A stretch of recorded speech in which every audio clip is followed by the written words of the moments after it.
प्रबल खरा गरम को आज आम तैयारी करिबा ठंडा ठंडा कंचा आंब सरबत।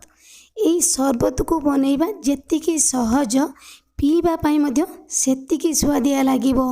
आउ छुआ माने जदि गोटिए थर पीबे ना ताहेले मार्केट रु जूस किनी पीवा बिल्कुल भूली जिबे।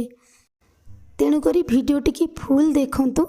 आशा करी आजिर रेसिपीटी आपण मानकु पसंद आसीबो। नमस्कार मामा किचन ओडिया को आपण मानकु अनेक अनेक स्वागत। एई सरबत पाई प्रथमे हमकु आंब दरकार। जेकोसी आंब आपण माने नेई पारिबे। आपण मानक बाड़ी रे हेई थाउ किबा मार्केट रे किना जाइथिबा आंब हेउ सबु आंबर आपण माने सरबत बनेई पारिबे। एई आंब को आमे प्रथमे धोई नेई जिबा। तापरे आमे एई आंबरु चोपा को छड़ेई नहीं जिबा। एटी मु 500 ग्राम आंब नेइची काहेकि ना आमे जो सरबत को बनेइबा ना याको आमे 15 रु 20 दिन पर्यंत रखिकी पी पारिबा। एई आंब को आमे काटी नहीं जिबा। एकदम छोटिया छोटिया पीस करके आमे एई आंब को काटिबा काहेकि ना एई आंबटी हमर जल्दी सिझी जिवो। एई भली भाबरे आमे सबु आंब को काटिकी रेडी कर नहीं जिबा। एपटे गोटे कड़ई मु बसई नहीं जाइथि। कड़ई हमर गरम हो गलानी। आमे काटी रखी आंब को देई दबा। आंब सिझिबा पाई आमे अल्प किछि पानी देई दबा। अधिक पानी आमे दबानी खाली आंब सिझिबा पाई ही आमे पानी दबा। तापरे आमे देई दबा स्वाद अनुसार लुण गोटे चामच। गैस रो फ्लेम को मीडियम रखी याको आमे घोड़ई नहीं जिबा 5 मिनिट पाई। 5 मिनिट पर आमे घोड़णी की बाहर कर नहीं जिबा। देखिबा हमर आंबटी सिझिछि कि नाही। एइठी आपण माने देखि पारुथिबे आंबटी हमर भलो भाबरे सिझि जाइछि। गैस रो फ्लेम को आमे ऑफ कर नहीं जिबा। ए आंब को आमे ठंडा हवा पाई दबा। तो सेही टाइम भितरे गोटे बिडा पुदीना पत्र को बाछि सारला परे मु धोई नहीं जाइथिली। याको आमे साइड रे रखिबा। एई सरबत रे दबा पाई गोटे चामच गोलमरीच को आमे गुंड करी नहीं जिबा। एमिति भी आपण माने गोलमरीच पाउडर मध्य देई परिबे किंतु गोटा गोलमरीच को गुंड करके देले ना ता बास्नाटा बहुत बढ़िया आसीबो। एपटे हमर आंबटी भलो भाबरे ठंडा हो गलानी।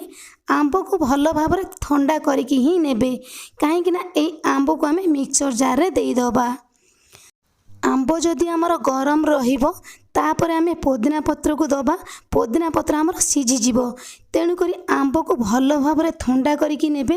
तापरे आपण माने एई बळी भाबरे पुदीना पत्र को ही देई देबे। एथिरे आमे आउ पानी दबानी। चिकन करके आमे याको बाटिके नै आसीबा। तापरे आमे गोटे बड़ बाउल रे रखी नै जिबा। एका सहित आमे अधिक पानी बिल्कुल भी दबानी काहेकि ना एई सरबत को आमे 15 रु 20 दिन पर्यंत रखिकी पी पारिबा जदि आपण माने एमिति उपाय रे सरबत को बनेकी रखिबे। एबे आमे कोन करिबा ना भलो भाबरे गोळेकी एई सरबत रु आमे अधे रखी नै जिबा। एथुरु भी आपण माने चटनी बनेई पारिबे। चटनी आपण माने केमिति बनेइबे मु आपण मानन संगरे आगो को वीडियो रे शेयर करिबी। तेणु करी जेतिकी सरबत आमे बनेइबा बड़ बाउल रे आमे रखी नै जिबा। जेतिकी सरबत आमे न बनेइबा गोटे छोट बाउल आमे रखी नै जिबा। एई बड़ बाउल रे आमे देई दबा ठंडा पानी।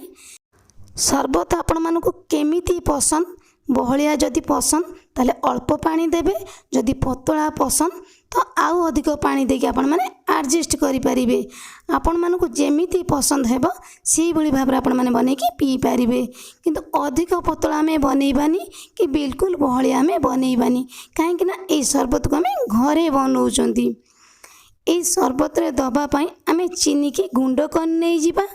आमे 500 ग्राम आंब नेइथिले तो सेथि पई हमकु दरकार 250 ग्राम चीनी। चीनी की टिके गुंड करके देई देले ना आंब सरबत हमर पीवा पाई भलो लागिबो। एइथरे आपण माने चटनी बनेई पारिबे। चटनी आपण माने केमिति बनेइबे अल्प किछि पियाज कंचा लंका धनिया पत्र देकी आपण माने ए चटनी की बनेई पारिबे। किंतु अधिक दिन ए सरबत को रखिकी पीवा पाई हमकु दरकार गोटे काच जार। काच जार को आपण माने धोईकी भलो भाबरे पोछिकी खरा रे किछि समय रखी नै जिबे। तापरे एमिति आंब सरबत को रखी नै जिबे। आंब सरबत आमर अधिक दिन रहिबो किछि भी खराब हेबोनी 20 रु 25 दिन पर्यंत रहिबो आपण माने जदि फ्रिज रे रखि पारिबे।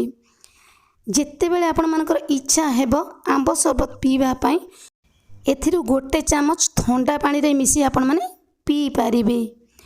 एपटे आमे आंब सरबत बनैबा जहाँकि आमे सांगे सांगे ताको पीबा तो सेथिपाई आमे जो चीनी की गुंड करके रखिथिले ना जेतिकी मीठा आपण माने खाइबे तो सेही अनुसार चीनी की ही देबे। एटी मु 4 बड़ चामच चीनी गुंड देई देली तापरे आमे देई दबा बनै की रखिथिबा गोलमरच गुंड। एका सहित आमे सब गोलमरच गुंड को दबानी तेणु करी आमे आधा गोलमरच गुंड को देई दबा।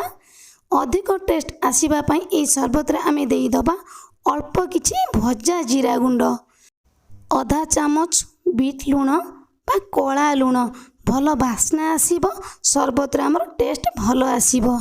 एबे आमे ए सरबत को भल भाबरे टिके गोळेई नै जिबा गोलमरच गुंड जीरा गुंड बीट लूण हमर भल भाबरे टिके गोळेई हे जिवो।